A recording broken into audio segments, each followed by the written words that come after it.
Hey everybody, Chris here from the Fortress Comic News Podcast. I just wanted to apologize. We did have a few technical issues in the episode. Mike's internet wasn't cooperating with us the other night. But we had a good conversation. It was a fun show. So I still wanted to share it with you. I just wanted to come out in front and say I'm sorry for the issues. I tried to cut out as many as I could. But I hope you still enjoy it, and we will see you next week with our best of the year and Rogue One thoughts. Thanks, guys.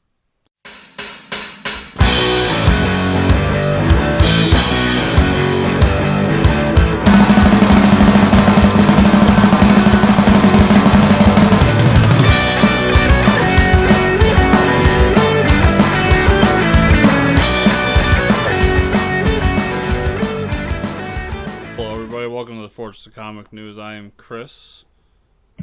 And I'm a holographic Pokemon card. Yeah, Mike's look like right now. Mike's camera sucks right now. It's weird because it's a brand new laptop. I just got to figure out the settings on my webcam, I guess, because I'm potato quality right now. I'm like shimmering. It's weird. It's like when the the vampires go out in the sun in Twilight. Never saw those movies. Never saw those movies? Oh, well then you don't get my reference. Well, when they go out in the sun, they their skin starts to twinkle. I knew that. That's part of the reason I never saw those movies. Oh, well, I saw one of them. I remember going in. I went in with a friend to see this movie, and we thought it was going to be about vampires, and it wasn't about vampires. I remember it was like. I remember my father rented it because my father really likes like vampires and shit like that, and he rented it on my sister's recommendation because she also likes that stuff, and never bothered to like read up on it. And I told him the whole there's sparkly vampires and this and that. And when I went through the whole thing, he's just like, "Yep," and he sent it right back in the mail. This is back when we got Netflix in the mail. Sparkly vampires, goodbye. Yeah. All right, well, episode 19? Yeah. Nice. Thank you, everyone, for the wonderful support for last week's episode. We had good numbers and a lot of kind words for Ash. Team Ash. Squarriors. Ash. Kind words are always good. Hey, so we're timing this right. Our Christmas episode should be episode 20. Yeah, that's a thing that'll happen. Better way to celebrate all the good things that happened this year than on episode 20. It's 2 times 10. There we go, kids. So there's your math lesson for the day. We'll get that out of the way.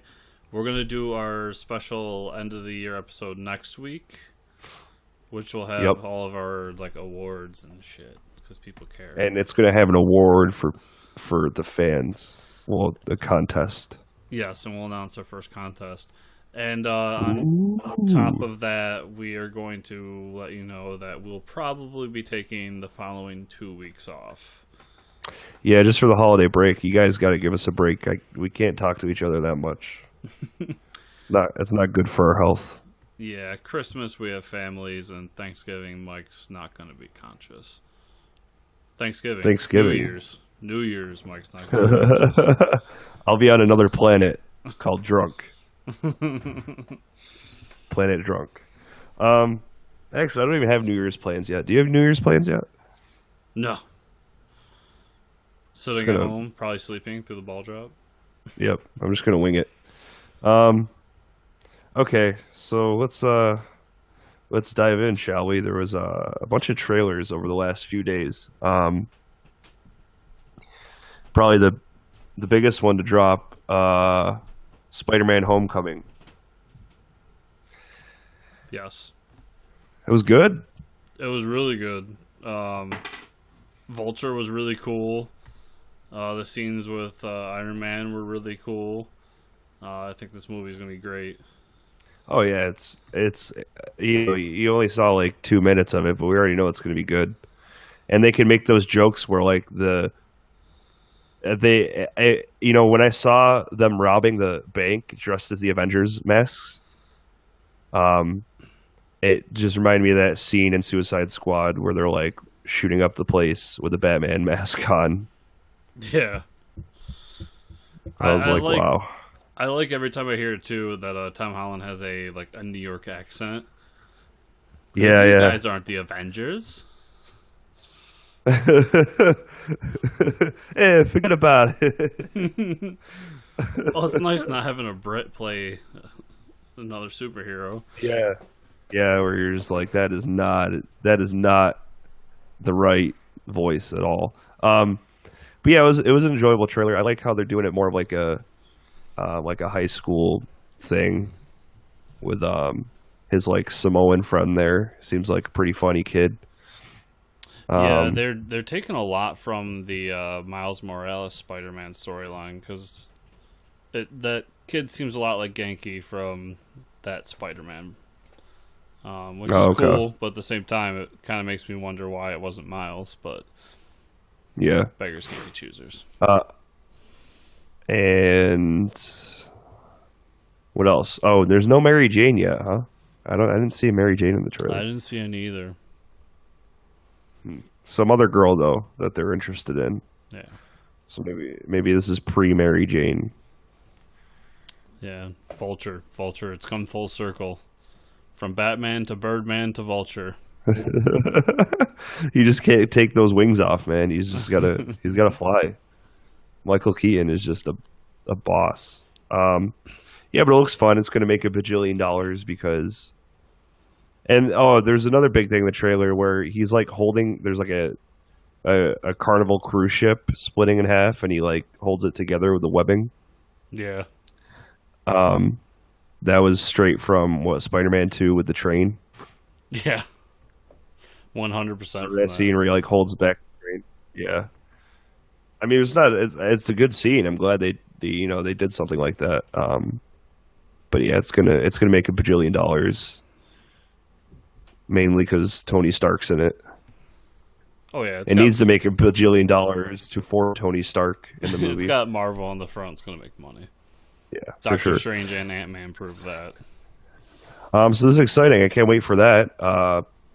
What else? Oh, your favorite planet, War for the Planet of the Apes trailer dropped. Yeah, That was an interesting trailer. What a good trailer. It was. That was like I could have watched that trailer and they would have said, that's it. That's the movie. And I'd be like, wow, satisfied. These new Planet of the Apes movies the last two have been really good. And we're not even at the Planet of the Apes part yet. We still got like 6 more movies to get there. Well, I feel like this is going to be the last one before it's officially Planet of the Apes, which makes me wonder if they're going to go and just redo Planet of the Apes again. They should. I mean, these were supposed to be prequels to those movies, but at the same time, if you've watched those movies, the continuity of those is out of control. So there's no reason they started losing budget, like the second and third movie, they started losing budget, so like all the background actors were just like in rubber masks, and they couldn't afford to like put makeup on them, and it was bad. Not to mention, at one point, it just turned into like, what was the backstory? They went back in time and sent baby Caesar to man's time the fucking backstory of that shit. I love it to death, but it's so cheesy and 70s and ridiculous. Oh, sure. There's a third trailer. Oh, it just dropped this morning. What is the new Fast and the Furious movie? But it's got a really cool title. Oh yeah, I don't watch those movies. You don't watch those movies? Oh my god, they are so good. I marathoned. Well, I got through the first 5. I didn't get through all 7, but I marathoned them recently. And if you watch them all in a row, they have such like a like a such a entangled plot line that you're like, the fan base of these movies for Fast and the Furious, they don't even give a shit about this plot, but like they tried so hard to work on it. It's ridiculous. It's Furious 7, One More Ride. No, this is the Fate of the Furious. It's called. Oh, really? Yeah, Furious 7 is already out. This is gonna be Fast and the Furious 8. Oh, Yeah, I found something online with Charlize Theron as. I found something online that was like Furious 6, The Last Ride, Furious 7, One More Ride, Furious 8, The Final Ride, Furious 9, How Do We Stop This Ride, Furious 10, Please Send Help for This Ride. Please make it stop. Yeah, it's like the trailer was ridiculous. There's at one point, well, Charlize Theron turns Vin Diesel evil, so it looks like Vin Diesel's going to be the villain. They just keep adding more and more actors. Like Kurt Russell's back in it. The Rock is in it.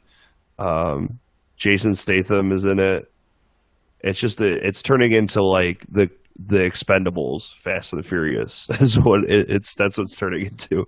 Well, it keeps making money, so just keep making them, keep churning them out. Dude, these movies make almost $1 billion when they come out. They're making like as much as Marvel movies. It's because they know their fan base. And dude, I eat that shit up. I'll go see it in the theater. Those movies are so entertaining to watch on a big screen. I love it. They're not even about cars anymore. There's a part in the trailer where they're like driving on ice, and then Charlize Theron attacks them with a submarine from under the ice. Just like starts chasing them with a submarine.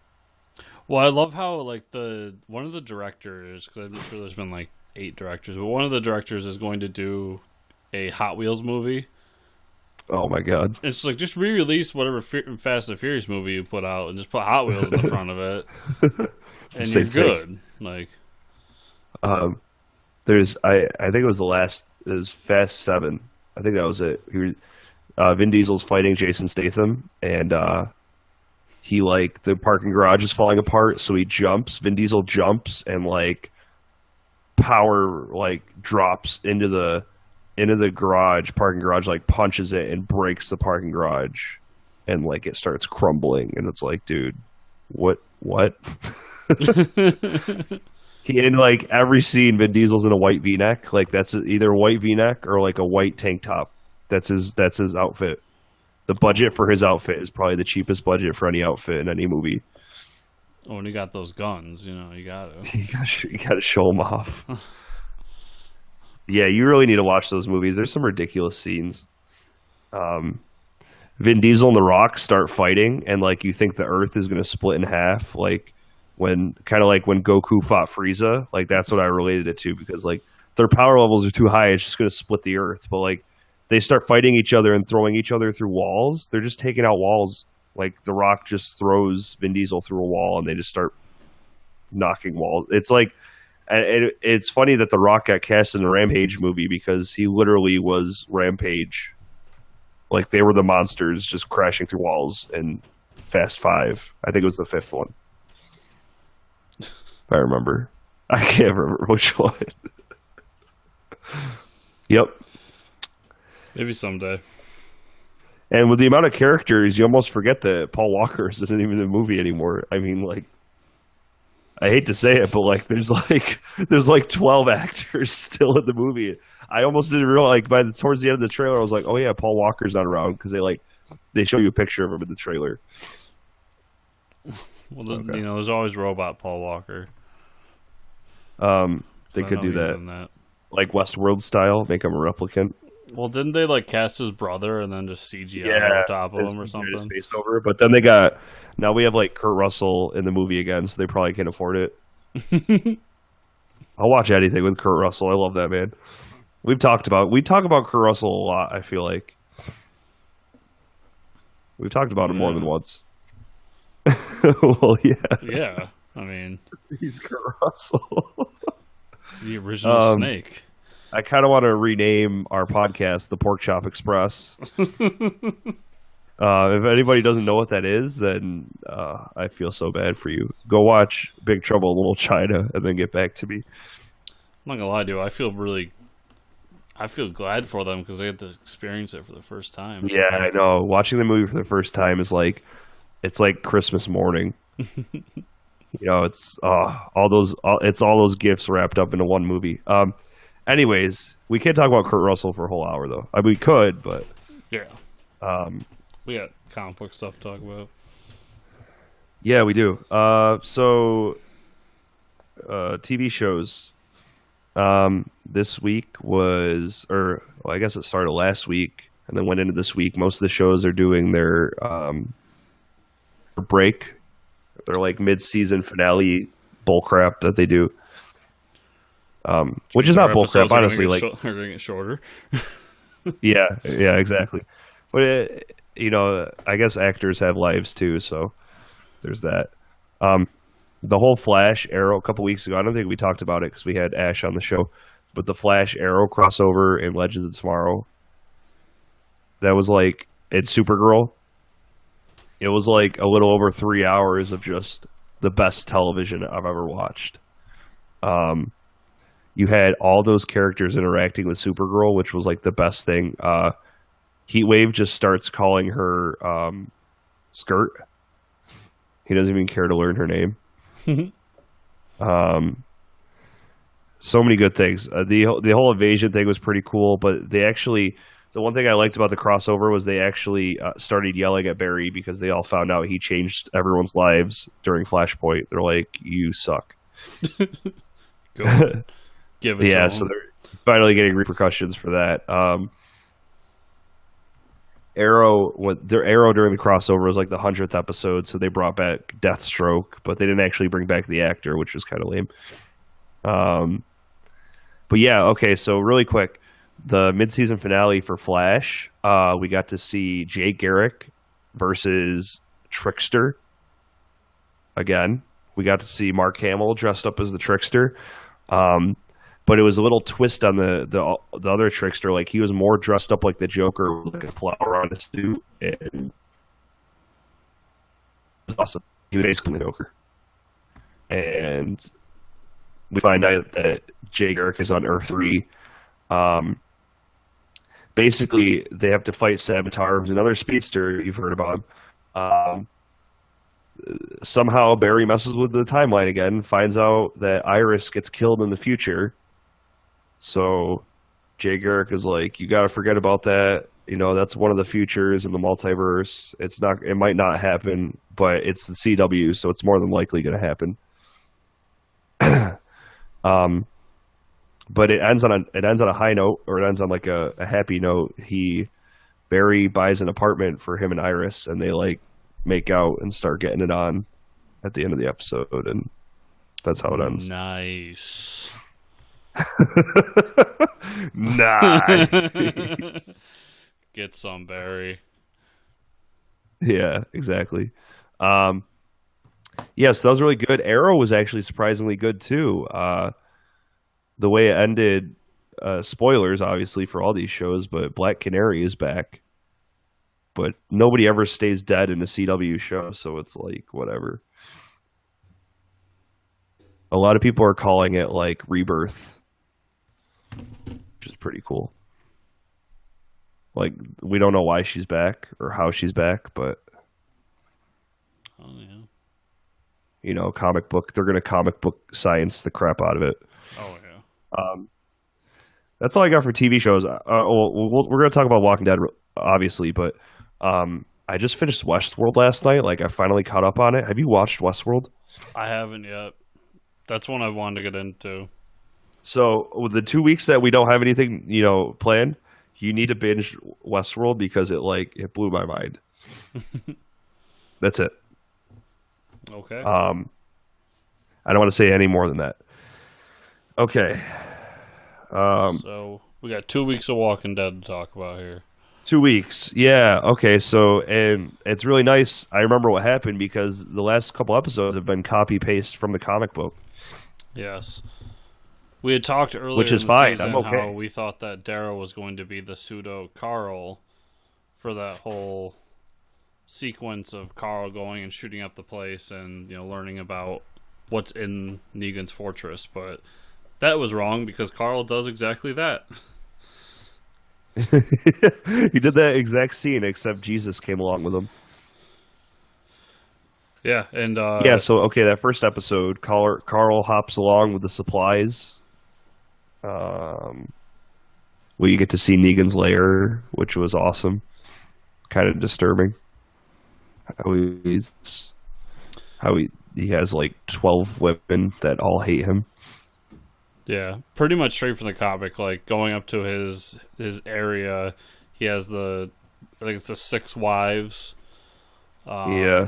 One that's kind of like the head wife, and then has the conversation with Carl about how you're such a badass, and I want to see your eye. And when he gets to see what's left of his eye socket, he goes in the whole rant about how like, oh, that's fucked up. That's disgusting. And Yeah. then brings him back to their camp with Rick, which is pretty much how the episode ends. Yeah, and he's like holding the baby, which like that wasn't even really suspenseful for me. I was like, I don't really care about this baby anymore. Yeah. The only people that care about the baby are the writers, because every 5 seconds they're like, "Where's Judith?" Like I really don't care what happens to this kid. I also really like the scene between him and I forget the character's name, but that woman, when he basically makes fun of her, and I like it because it shows Negan being the dick that he is, and it's him basically lambasting her for being overweight, and then and then immediately after just being like, you know what, I like you, and like hitting on her. Yeah, it's so messed up that she just starts like crying. It's really messed up. It's been super awkward to film, even if you're acting like stuff. Like it's got to be a really awkward scene to film. There's no way to just be like feeling good at yourself. Yeah. So that leads into the following episode, which is now our finale for the mid-season. And we might have got a glimpse at a new character that's not in the comics. So Rick and Ian? No. Rick and I forget his name. Either way, they find this boat out in the middle of a lake with all those zombies, and they grab that guy's shit. But then we see the boot of someone that I don't think I've seen that boot in the comic books yet. I don't think that's a character we know. Yeah, I can't place him. I was having trouble with that too. But they get out to this boat in the middle of this little lake. They get all the supplies, load it up, head back. Meanwhile, Michonne is trying to get to Negan. I really didn't like her little arc there. Yeah, it was pretty cool. To me, it just seemed like a time waster of like, let's go here and then head back. What else happened? Oh, you said you didn't like it? I liked it. I liked it because when she gets to the part where she sees like all the people and like realizes, oh yeah, we're kind of screwed, that I can't do this alone. She actually comes to the realization that she can't do this on her own. When the girl, you can kind of tell when the girl tells her there's a silencer in the car and to ditch the car, you could tell that she doesn't want to be with the saviors and she'd rather be dead. That was her, like, because if she didn't, she could have fought for her life there, but to tell her that there's a silencer in the car and to have her shoot her in the head, like, they might have a chance to take on Negan. I feel like she wanted to be out of that life. That's the way I saw it. Yeah. Well, see, I got the idea, because going on to the next storyline that was going on, which was Daryl, and Daryl leaving the facility. And, bashing in, what was it, Fat Joey? Head in there. Yeah, Fat Joe or whatever his name is. Yeah. And somebody helped him get out, and I think it's Dwight. Dwight was the only one that had the key to his motorcycle, so it just makes sense that it'd be Dwight. Plus, reading the comics, we know that Dwight is the one that helps them kind of turn the tide and bring the Saviors in on their side. Yep. So that was my glimpse of hope in it, that they had a chance that, like, okay, there's somebody there that wanted to help Daryl get out and kind of spread the word. We found out that, what's his name? Ethan had guts. Is that his name? I I was can't so remember his glad name he either. died. I was gonna Yeah, say, I really wasn't liking him, and then he got gutted, and then that was a crazy scene. And that was him going up to Negan as right before Rick shows up and saying, like, you know, Rick's going to turn on you, Rick's going to do this, I should be in charge, so on and so forth. And this is the same ploy. This is my problem with this guy, is that he's done the same thing over and over again. Yeah. I should be in charge. It's my mom that was in charge. It's just like, Me. if you would have gotten over it, you'd still be alive. But Yeah. and in that scene, we found out that is it Rosetta? Is that her name? Rosita. Yeah. Rosita finally used the bullet that was made. Rosetta Stone. Yeah, that's probably what I'm thinking of. She finally used the bullet and tried to kill Negan, missed and hit Lucille, which really pissed off Negan. Which caused him to kill another random person. Yeah, get really you can't pissed shoot that Lucille is damaged. Which kind of flipped a switch in Rick's head that this is no longer acceptable, and people are starting to come together and having the same goal, and we need to do something. Yep. So he heads up to the hilltop to meet up with Maggie. Yep. And they're all just having a party up there. You know, everyone's there. You know, they're just having a pig roast, and it was kind of a gang's all back together moment. Yeah, it's like, you know, and Carl's like that cool kid that's like trying not to act like he missed his girlfriend. Oh yeah, but he's gonna tap that. He's gonna tap that. Gonna get some. And then also in the background, we have a moment where we see that people from the kingdom are starting to have the same idea. So, you know, at some point in the next half of the season, that those two are going to get together. Like, everybody's always like, Carol, you're good at killing people. You should kill people. And she's like, no. I want to make cookies. I want to sit here and eat my pomegranate and read books. No, you want to kill people, Carol. Go kill people. All in all, I thought it was a great ending to the season, to the mid-season. Like, I thought everything was, you know, put in place for the future, and I see the parallels and, you know, what's to come. I also thought they did a great job of foreshadowing with Rick in the prison cell. That's obviously going to be the cell that Negan's going to get put in at some point. Yeah, that was awesome. I also like what they've been doing with Gabriel, the priest. Yeah, they're actually building him up as a character. Yeah, he, like, the last two episodes, he said some, like, the first conversation with, what's his name, the gutted guy, where he calls him a shit. He's just like, that just makes you a shit, and then he gets out of the car and leaves. And then this one where Rosita's like, well, maybe I should just sacrifice myself, and he's like, nah, we need you. Oh, you do need me. Yeah. That was great. Yeah, so he's been doing work around this camp, you know? Yeah, I like how he's being built up. I think he's going to become an important character here soon. He started to become confident, which is awesome. Yeah, he's either going to be like an important character moving forward, or he's going to be cannon fodder and kind of a spark to a rebellion here. Yep. And speaking of rebellion, 3 days. Count it. 3 days from this recording, Star Wars Rogue One. Do, do, do, do, do. Yeah, so really quick, we posted a scene on our Facebook page. You should go check it out. what's his name?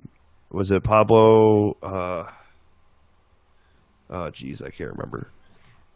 We're bad with What? names. It's one of the right. We have so many names to remember all the time, but it's one of the writers for the Rebels show. We should try That's why I writing thought. this shit down. Yeah, we probably should, but it's like it's fun when like, the guy who did that one thing who was part of another thing. But anyways, it's on our Facebook page. It's the only Star Wars clip that's actually up there right now. But it's a scene from A New Hope, and he said like if you're going to watch Rogue One, you definitely watch this clip before you go see it. And it's the clip where Darth Vader's talking to the round table of a bunch of English assholes, and he's just like, it's like he's in a room of people, and Darth Vader's not the biggest asshole in that room. It's like, it's amazing to me how like there's like they could put like 8 guys in a room, and Darth Vader is probably the lowest on the totem pole of how much of a dick he is. Well, because he's not a politician. Yeah, exactly. He still has like he's missing important vital organs, but he still has more soul than any of these politicians. Like I've been analyzing this scene. It's kind of ironic. It's that James Earl Jones voice. Yeah, that's where the That's soul where all the comes soul's coming from. from. Channel that soul. Channel that soul. I don't know any of those characters' names. I'm sure like really big Star Wars fans do. But Well, we got Colonel. No, I'm just joking. Colonel Sanders. No, but so the conversation is kind of like, oh, we have the Death Star, the biggest weapon, and then Darth Vader's like, it's no match for the power of the Force, and he's like, oh, your religion. The guy gets Force choked, basically. Your dedication to this religion. Yeah. So first off, it's one of the best scenes in acting midair out of nowhere. I watched that scene. I'm like, wow, that guy kills it in the acting department. But it almost leads me to believe if we had to watch it before Rogue One, it's almost like Vader is kind of like, yeah, the Force is an actual thing. I think it's building us up for a demonstration of the Force. Well, it was said that because they went back for reshoots, and whenever they do reshoots, everyone goes nuts. Like, Every oh my movie God, does it's reshoots, doomed. but Yeah. But they went back to Anyways. reshoots, and they said that most, if not all, those reshoots were Vader related. So Okay. I have a feeling that I'm going to get my wish and get the Vader that I've been reading for most of my life in this movie. Yeah, it's going to be exciting. I can't wait. I watched that scene. I just got super excited. Going to see it Friday night. I'm gonna get a big thing of popcorn. I'm not gonna get a soda because the soda would make you have to pee when you're watching the movie. But we get a big thing of popcorn and limited edition Star Wars popcorn tin. It's gonna I be need great. to get me one of those. Yeah, so there's this theater I go to. It's called Bowtie. I forgot what Bowtie Cinemas. I think that's the chain. But when I went to go see Star Wars 7, they had like BB-8 straws where there was like characters on the straws, and they had like actual tin like popcorn limited edition things that had like X-wings on them and stuff. Oh, it was awesome. They like go all out. Oh, I'm jealous of that. Yeah. I'm Yes, excited. and if you're listening to this, watch out for Thursday night. I will put up a reacts video because, unlike Mike, I am dedicated and I'm going Thursday night. I know. I was like, I did this last year. I went to Star Wars Thursday night, and then I went and saw it with my cousins Friday. Damn, I really want to go see it Thursday night. Yeah, so Maybe I'll still go. I'll be putting up a reacts video that night, immediately leaving the theater, so look out for that. Yeah, I'm just gonna. I think after I go see movies, I'm just gonna start filming reaction videos in my car. That's what I'm doing. It won't be on iTunes, folks. So you're gonna have to watch those reaction videos on YouTube. Yeah. All right, so that's we have one bit of comic news, and this one's exciting. So, they've been doing the Hanna-Barbera comics at DC, and they've all been pretty good. Some better than others. Numbers have been pretty strong. Yeah, and they decided for the annuals they're going to do crossover stories. So, oh hell yeah! The two main ones I'm gonna do the two big ones because the other one I'm not really sure who it is. Actually, I'll tell you all three, but I'll tell you the one I'm not really sure about. But the first one I think you're gonna be excited for. Yeah. Flintstones and Booster Gold. Oh come on! Are you kidding me? Are you kidding me? This is the first time I heard about this. I didn't look it up because I wanted to be excited. I wanted to be surprised. You're kidding me. They won't give me a Booster Gold book, but they'll put the Flintstones with Booster Gold. Oh yeah. And then, I need to find out how this happens. Okay. And all these books are gonna have a backup feature. So this backup feature will be the Jetsons. And the exciting part of that is it's going to be by Amanda Connor and Jimmy Palmiotti. Ooh. Yeah. All-star team there. So the next one, they're doing Space Ghost. Oh. Who do you think is going to be on that? Batman. Green Lantern. Oh, that's way better pick than Batman. Why did I not think of that? Oh. It's almost like these people do this for a living. I know. Oh, wow. What a good pick. Wow. And then their backup feature is Rough and Ready, which I'm not familiar with. I think those are the two dogs or something like that. And this is the one that I've never heard of. Banana Splits. Nope. Okay, well they're doing a crossover with the Suicide Squad. Whoever they are. And the backup feature for that will be Snagglepuss. Banana Splits. I kind of want to look up Banana Split. I should have done this before the show. Yeah, me too. But the picture for Green Lantern is awesome. Like Green Lantern and I don't know. Okay. I just looked it up. And just based on the picture of what the Banana Splits are, I'm sold.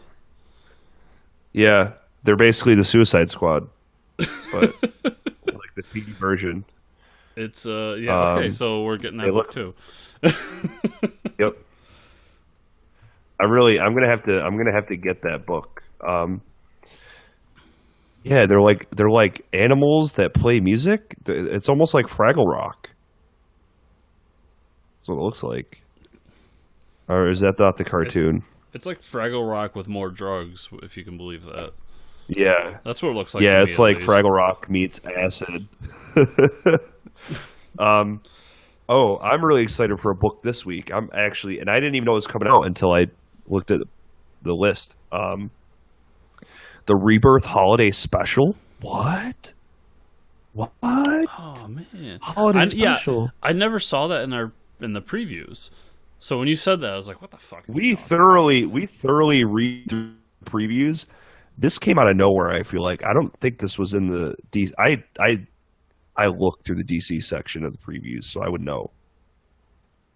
See, it makes sense that I would miss it, but I usually pay really close attention to the first couple pages of the DC previews. Yeah, because that's usually the new books are. Stuff. Yeah. Other than that, you kind of flip through and the DC Holiday Special. So there's going to be a crossover involving Wonder Woman where she crosses over into the Constantine world, where he's like celebrating a pagan Christmas or something. The stories sound awesome. Like I was like, oh, sold. Like, give me that. We don't see a whole lot of Wonder Woman and Constantine interactions. That's going to be strange. I feel like. Yeah. But there's a bunch of different writers and artists on it, like James Tynion the Fourth. Tinian, I don't ever pronounce his name. The guy who does Scott Snyder Jr. He did Batman Eternal. Yeah, Scott Snyder Jr. Yeah, basically. He's doing a book. There's all these DC writers and artists doing books or doing like sections of the story. Oh, it's going to be fantastic. I can't wait. Yeah. It's something I wasn't expecting, and I didn't know I wanted it until I saw it. I was like, oh, I gotta have that. So, what comics you been reading? Last week I only had Batman 12 and Superman 12, but I did see that. I didn't know this was a thing. I don't think we talked about this. Batman 66 crossover with Wonder Woman Yes, we did talk about that. is a comic. Yes. Oh, well, it's out. The first 2 issues are out, so I gotta get a hold of those and read them. I'm excited to do that. But Batman 12 last week. You read Batman 12, right? Don't read Batman. I think we go through this every week where I ask you if you read Batman. You say you don't read Batman, and then Because I went I think I'm years just of reading it, and now I don't all of a sudden. I think it's just my way of trying to egg you on to reading Batman. But I was actually really disappointed with this issue. It was last week. But first of all, I think it was shorter than most of the issues were. It was like, I think it was around like 18 pages, which is under the normal.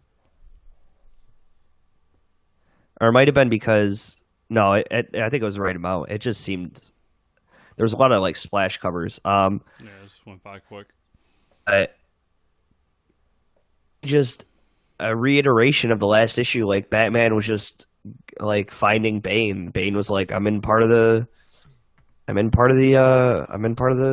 asylum. Come get me. Or it was just a reiteration.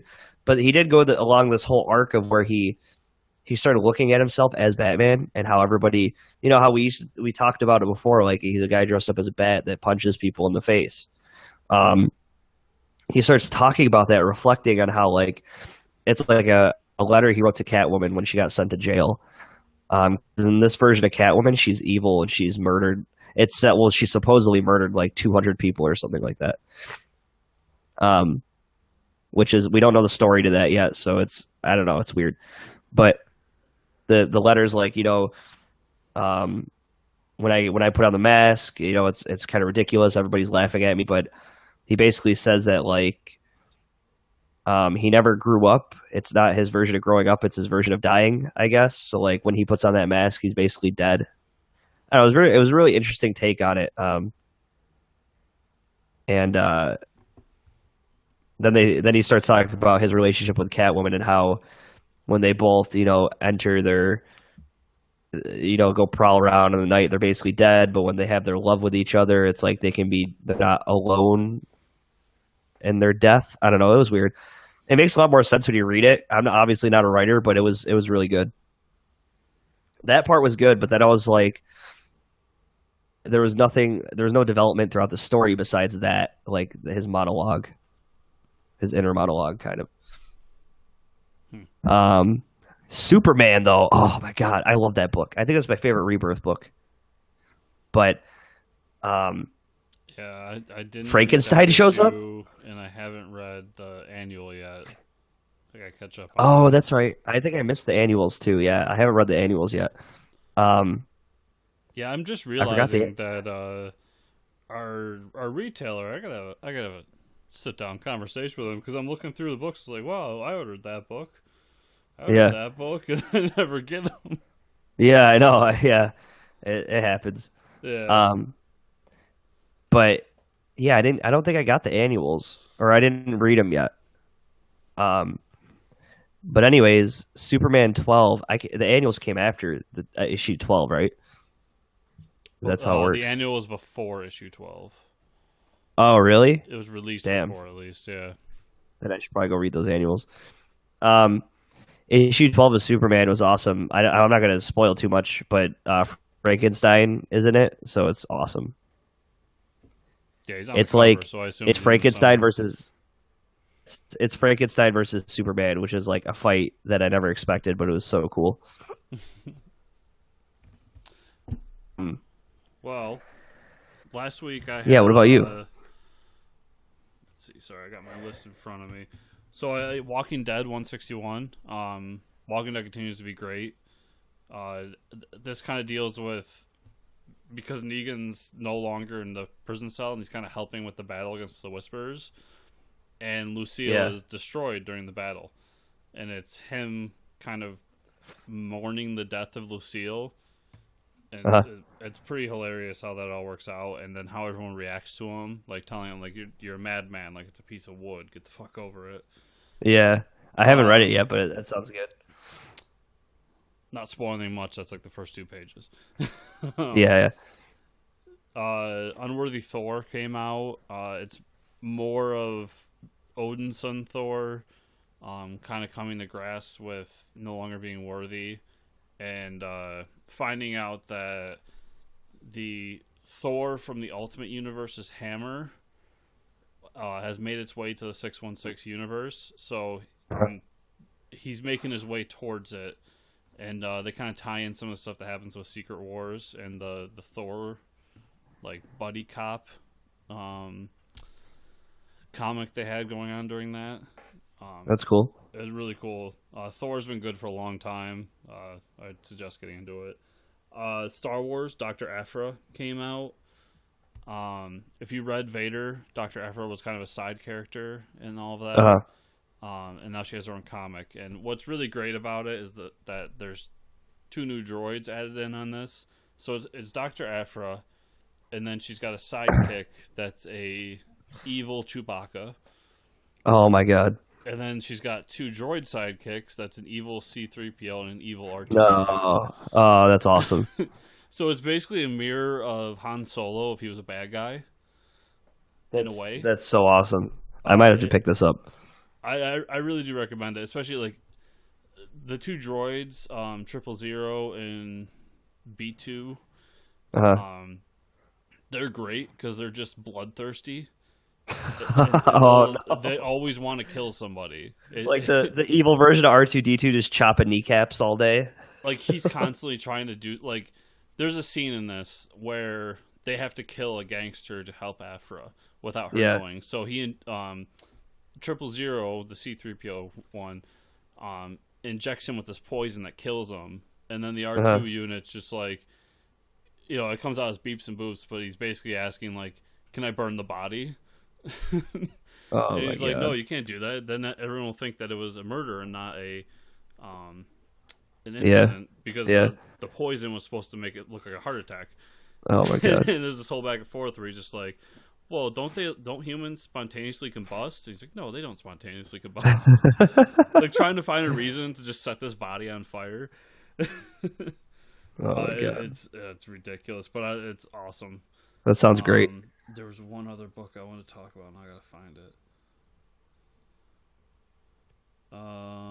Vamping. I'm not gonna find it, so fuck it. Okay. But yeah, next week is Inhumans versus X-Men, so that's what I'm looking forward to. That'll be cool. Christmas season is upon us, so our trade of the week.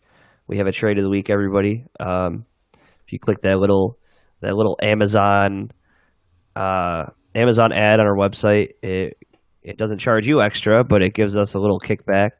Yeah, so if you're on the homepage, scroll all the way to the bottom. It's sitting right there. Click on that. Yeah, so the trade of the week is Klaus. We've talked about it. I think I've talked about it a couple times, but Grant Morrison, Dan Mora does the art. Oh my god, if you weren't sold on Grant Morrison because Grant Morrison is a fantastic writer, you should definitely read it because Dan Mora's art is fantastic. It starts off as it's like a Christmas story about Klaus, who's obviously a reincarnation or an iteration of Santa Claus, but it's a lot more evil and deadly. And this guy in this town that doesn't want cheer is like summoning some type of demon. It obviously gets crazy because it's Grant Morrison, but there's really good storytelling. When you write a book that's supposed to be 4 issues, but everybody's enjoying it so much that you push it to 7 issues, is like, and now there's another one shot coming out for it that that tells you that you're doing something right. Obviously, it's Grant Morrison. Anything he touches it's usually good. But it's fantastic. It's really fitting for the time. There's a lot of snow involved. It's snowy out right now. It's a really good Santa story. Yeah, he did one a couple of years ago that was about Santas too. It was around Christmas time, but we'll save that one for another time. But yeah, check out Klaus, Grant Morrison. You can't go wrong. That guy's a genius. If you like dire wolves, he has a pet dire wolf. Yeah, as Santa should. he's Santa mixed with like Hercules is how I describe that character. It's pretty badass. And now we're in the thick of it, Chris. Time to Favorite time of the week. crawl through the thick brush of the show and find our shitty villain in there somewhere. I'm excited for this one. You wanna introduce him? We are our shitty villain of the week. We do every week. This week it's going to be the hate monger. The hate manga. Yeah, so really quick. The hate monger was a physical clone of Germany's Adolf Hitler. Which immediately If you didn't know, why I picked this. yes. The former leader of Germany, instigator of World War II. If you didn't know, Adolf Hitler instigated World War II. Years after the death of the original hands of Human Torch, Hitler's scientists. Wait. So in the Marvel Universe, Human Torch kills Hitler? Is that a thing? Yeah. No way. He gets burned alive by the Human Torch? Oh I don't my. remember how he dies, but I thought DC was the darkest of the comic book industry. The comic book conglomerates. Anyways. So Hitler scientists created clones in which Hitler transferred his consciousness. In one such clone disguised as the hate monger, Hitler used a Nazi-designed hate ray to spread mindless hatred around the world. Oh my god. Oh no. The United States had already. It's a racist ray. It's a racist ray. Oh my god. it's amazing. The United That's so bad. I can't even. How do you? This is why I'm going to hell. It's a racist gun. How does that even useful? I don't like. How do you fight Captain America? You shoot him with a racist ray. Like, does he go seeking out black people to punch in the face? Like, how does that work? Or it's like? Well, I think because now that I've become familiar with this character, I plan on seeking out every issue he's in. First appearance, Fantastic Four number 21. Yeah, he was actually a Fantastic Four villain, but I think the whole point would be to build a legion of, racist followers, kind of like the KKK. If you look at his suit, it is very reminiscent of the KKK. Yeah. It's not a it's not a white hood, but it's like a purple hood. Yeah, but it's like 100% like the point and everything. It's there. He was in 160 issues. Holy shit! Oh, I've got 160 issues. Okay, yeah. I think out of the, oh man, he has this is a really cool picture. The Punisher battling the hate monger, but this iteration is like, if you look at the Comic Vine article, it's like this is what we'll post this one on our Facebook page because it's like him battling a super jacked Punisher with knives. Anyways, he probably has the longest list of all the powers out of any shitty villain we've done. Okay, his first power, he's adaptive. I wouldn't really call being adaptive a power. He has berserker strength, chemical secretion. That just sounds wrong.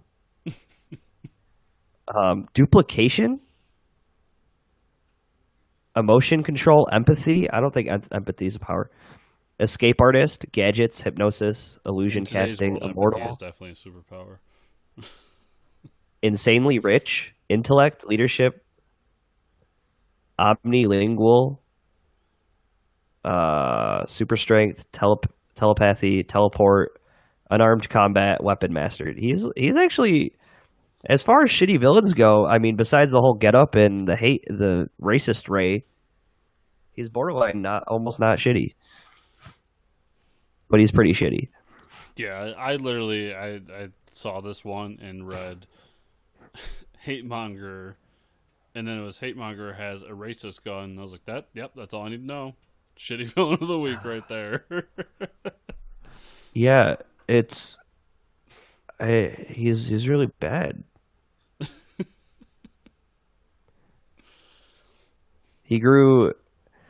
So Zola is the person that created the Hitler clones out of Hitler cells. Apparently, Zola was holding on to Hitler cells. Yeah, and they're just a bunch of Hitler clones.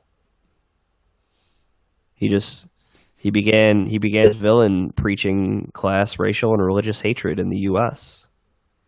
Man, testing the effectiveness of his hate ray on a major scale by using it to bring about civil war in San Gusto.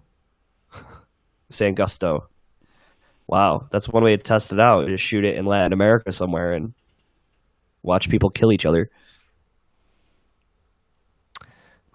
That's crazy. There's a joke about Donald Trump in there somewhere. Yeah, I was trying to hold that one back. I mean, everyone's thinking it. I don't know how the joke works, but there's something about a wall, the hate monger, and Donald Trump. If you can figure out a way to just email us that joke, because I'm not good enough to write it all together. I'm gonna build a racist gun. It's gonna be big. It's gonna be beautiful. It's gonna be huge. China's It'll be gonna love it. huge. I've done lots of meetings and China, the Chinese people. I've done deals with the Chinese to get a hate ray. It's gonna be huge. We're gonna make lots of money. It's gonna be huge. All right. That's how we're gonna end it on here. my shitty Donald Trump impression. We've held out for so long. Damn it! You brought the worst out of me tonight. That was it. I'm sorry, everybody. You had to see that. Everybody go to facebook.com/FortressComicNews. Give us a like. Talk to us on there, or email us at fortresscomicnews@gmail.com. You can find the show at Fortress News Pod on Twitter, and you can find me at Fortress Chris on Twitter. You can't find me. I'm off the grid. Yeah, Mike's still trying to figure out Twitter. I'm gonna go hide in a hole. After that Listen to us on shitty impression. iTunes. Please leave a 5-star review and a little bit of a blurb. Helps us out a lot.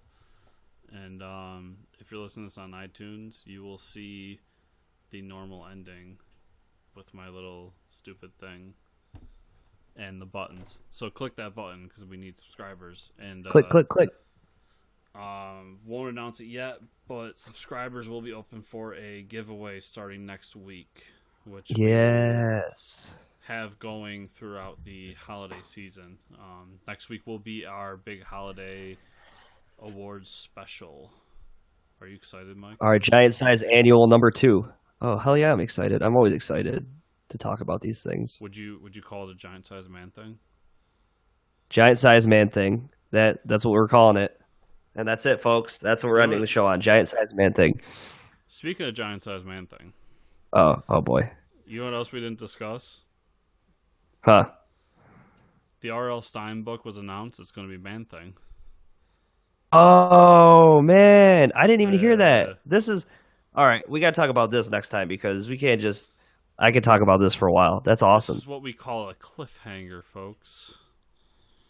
Stay tuned to talk about Man Thing by R.L. Stein. Thanks for listening. Hey everybody, thanks for watching this video. Remember to subscribe to our channel. It should be right here. There's a little button. Yeah. Thanks for clicking that. Also remember to like and comment on our video.